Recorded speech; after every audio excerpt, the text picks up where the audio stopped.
Mesdames et messieurs, c'est toujours un plaisir de vous informer. Soyez les bienvenus sur Ecclesia TV. À voir dans cette édition. La visite mensuelle du chantier de construction de la Cité de la Paix, située dans le quartier de la Riviera 3 au sein de la commune de Cocody, a été effectuée le lundi 14 mars dernier. Objectif: montrer l'évolution du projet porté par la Conférence des évêques catholiques de Côte d'Ivoire.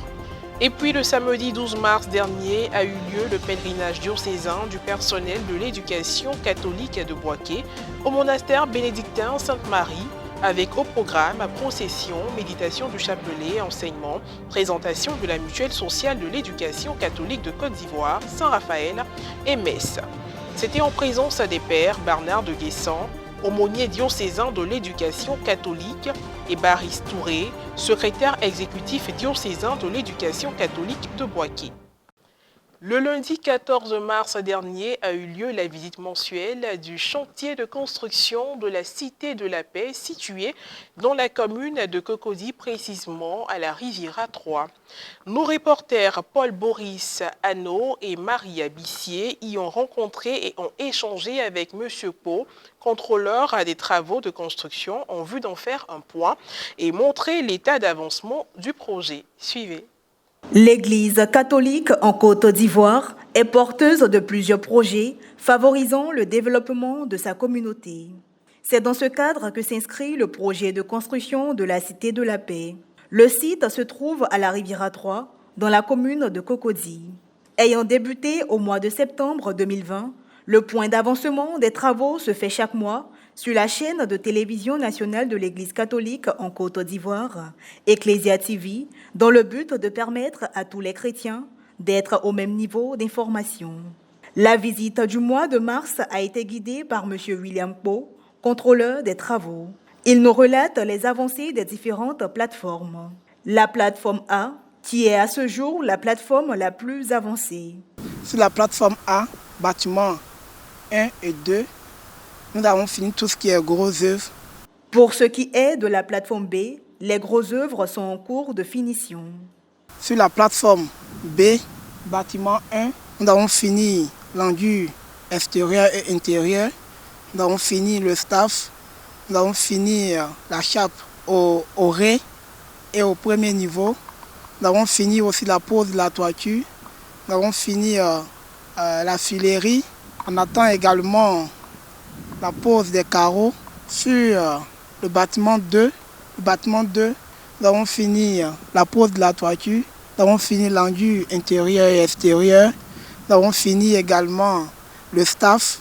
Enfin, la plateforme C, qui abrite les bâtiments des seuils 3830 et 4190, est à mi-niveau des autres plateformes et les travaux avancent considérablement en ce moment.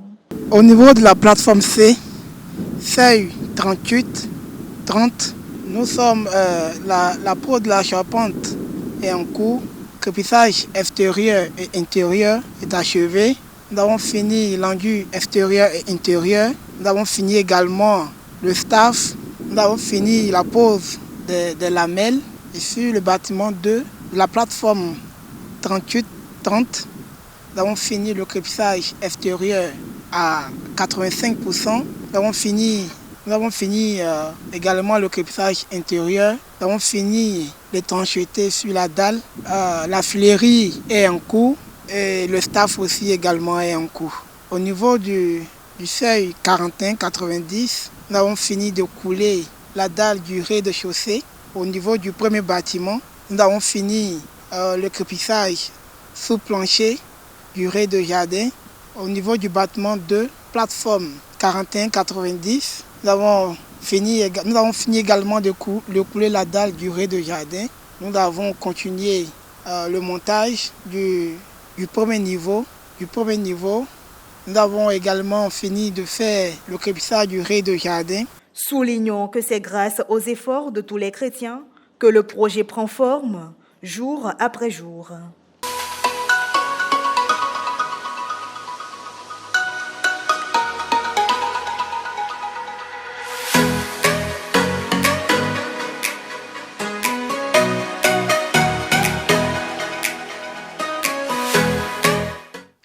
Tout autre Autre sujet à présent, ne nous laissons pas de faire le bien, car à le moment venu, nous récolterons si nous ne perdons pas courage. Ainsi donc, lorsque nous en avons l'occasion, travaillons au bien de tous.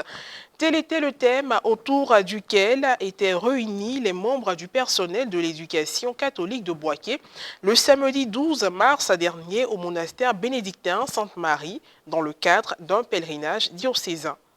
Venus en grand nombre, les enseignants ont débuté leurs activités par une procession à partir du centre diocésain Saint-Joseph jusqu'au monastère. Au cours de cette procession, les pèlerins ont médité les mystères joyeux au rythme des cantiques.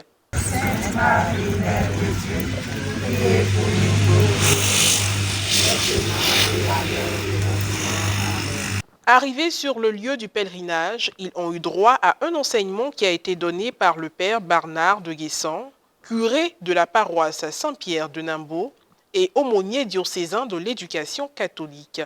Le père Bernard a commenté la lettre du pape François intitulée « Ne nous laissons pas de faire du bien » tirée de la lettre de saint Paul apôtre aux Galates 6, versets 9 à 10. Dans ce message, le pape François invitait le peuple de Dieu à ne pas se lasser de faire le bien et à semer sans perdre courage en vue d'une récolte. Après cet enseignement, la mutuelle sociale de l'éducation catholique de Côte d'Ivoire, dénommée Saint-Raphaël, représentée par M. Poronamou Mathieu et ses collaborateurs se sont entretenus avec les pèlerins pour leur présenter la dite mutuelle et les circonstances qui ont suscité sa création. S'en est suivi la messe officiée par le père Bernard de Guessan et concélébrée par le père Baris Touré, secrétaire exécutif diocésain de l'éducation catholique de Boaké. L'homélie a été faite par le père Baris Touré, qui a exhorté les pèlerins à la méditation de la parole de Dieu. Dans l'évangile, Jésus nous dit, vous avez entendu dire, mais moi je vous dis. Et il donne un nouveau commandement, il donne de nouvelles lois. Je voudrais nous inviter à tourner notre méditation du temps de carême sur la parole du Seigneur. Lire la parole du Seigneur tous les jours, la méditer, comme dit le premier psaume, la méditer nuit et jour. Plutôt que de chercher ce qu'il ne faut pas faire pendant ce temps de carême, je voudrais nous inviter à trouver une chose à faire. Lire la parole du Seigneur. La rencontre s'est achevée par le partage d'un repas fraternel entre les pèlerins. Ce blé m'a fait tellement du bien. Je ne peux pas savoir ce que je sens en moi présentement. Oui, je suis arrêtée ici. Je suis très contente de cette année. C'est seulement en moi, ça m'a fait beaucoup de bien. Nous venons de faire ce qui n'a jamais été fait d'abord dans ce diocèse. Très intéressant ce pèlerinage. Nous venons pour la première fois. Vraiment, nous voyons qu'il y a une innovation au niveau du diocèse de Boaké. Cela pourrait se répéter chaque année. Je crois que ça renforcerait un peu plus la foi de tout un chacun. Monsieur Poronamou est quant à lui revenu sur les objectifs de la mutuelle sociale de l'éducation catholique de Côte d'Ivoire. Cette mutuelle a pour objectif de faire des soins, des prestations santé et des prestations sociales. Les prestations santé, nous prenons tout à 80%.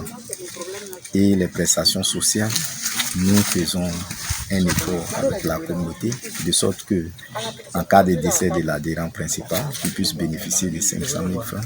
En cas de décès de son conjoint, 300 000. Le décès d'un enfant, 20 000 francs. Les mariages, les naissances, tout ça c'est pris en compte. Du coup, nous venons de mettre sur place un instrument de bien-être social. Et voilà, cette édition d'information touche à sa fin. Merci de l'avoir suivi, que je veille sur vous. À très bientôt.